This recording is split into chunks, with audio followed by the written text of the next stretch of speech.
Hey guys, Rico Rock71 here, making yet again another video. Today I'd like to show off something interesting, but also an interesting story as well. This is a Super Pad Gamecube controller by Interact.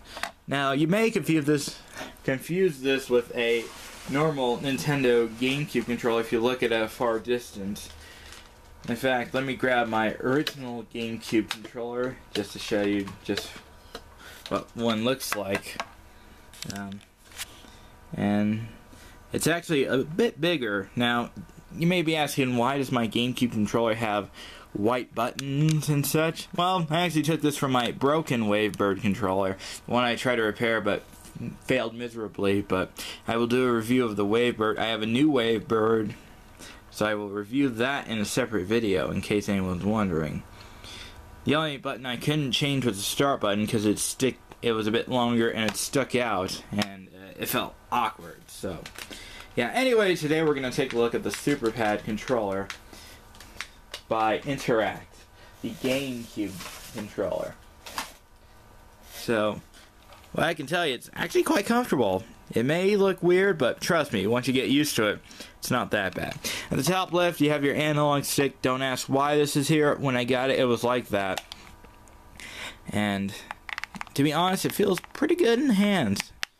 I mean, it's rubber at the top. It's not like hard plastic like the Dreamcast thumbstick or the PlayStation dual analog controller I reviewed previously. So this stick is not bad, but it's alright. It's not the best, but certainly not the worst. The interesting story is, I actually had to take this unit apart because the stick kept getting stuck to the right. I don't know if it was the cap itself or part of the plastic needed to be broken in, but it was actually the needle or the analog thing itself. It was not straight, so I had to bend it back to position with a pair of pliers, and now it works like it should. Now down here is the D-pad. It looks like the original Xbox giant controller D-pad, but actually feels not too bad. It feels like a Game Gear or Genesis D-pad. It's a bit wobbly, and it feels pretty good in the hands. I think it's decent, but although not many people would agree with me, so we all have our opinions. This here's the Interact logo, and right here's the C-stick. In fact, I actually like this C-stick more than the official controller. Now, I mean the cap, not the analog itself, of course. I mean, it's rubber, and it's bigger than the official one. I mean, it feels pretty good in the hand. In fact, I tested it out with Super Mario Sunshine, and it works like it should. And here's your start button right here.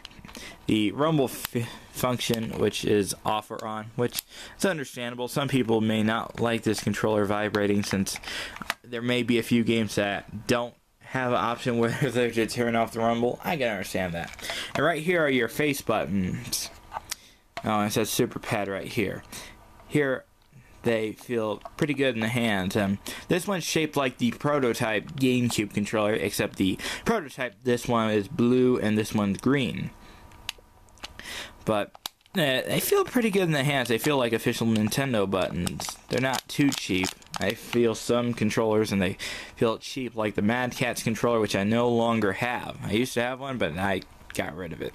And up here is your shoulder button, the Z button.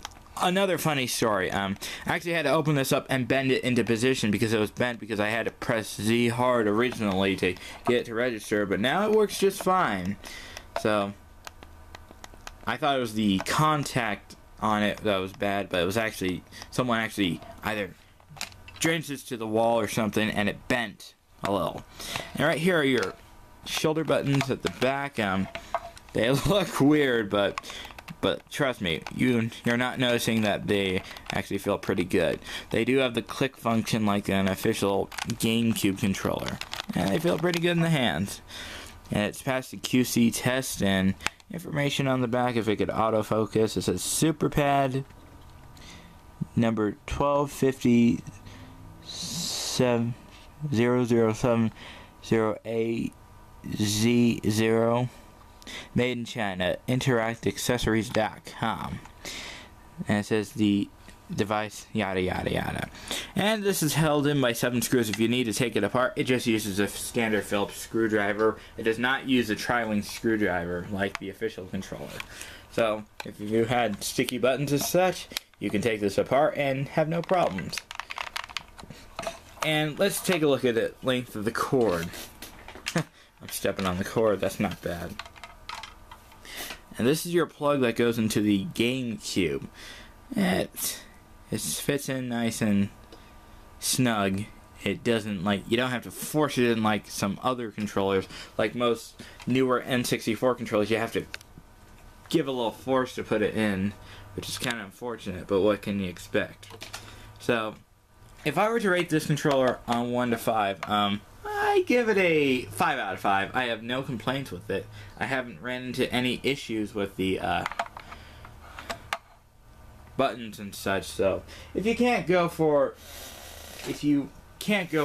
a GameCube controller and your local store, and all you can come across with this is a nice alternative.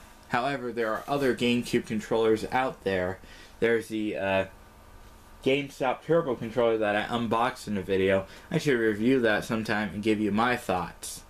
But this controller is way better than those Mad Catz controllers, is what I can tell you. The buttons are cheap on that, and buttons would get stuck. I don't like Mad Catz. I just don't. Anyway, that's my review of the Super Pad by Interact. I'm Rico Rock 1, and I am signing off now, so see you then.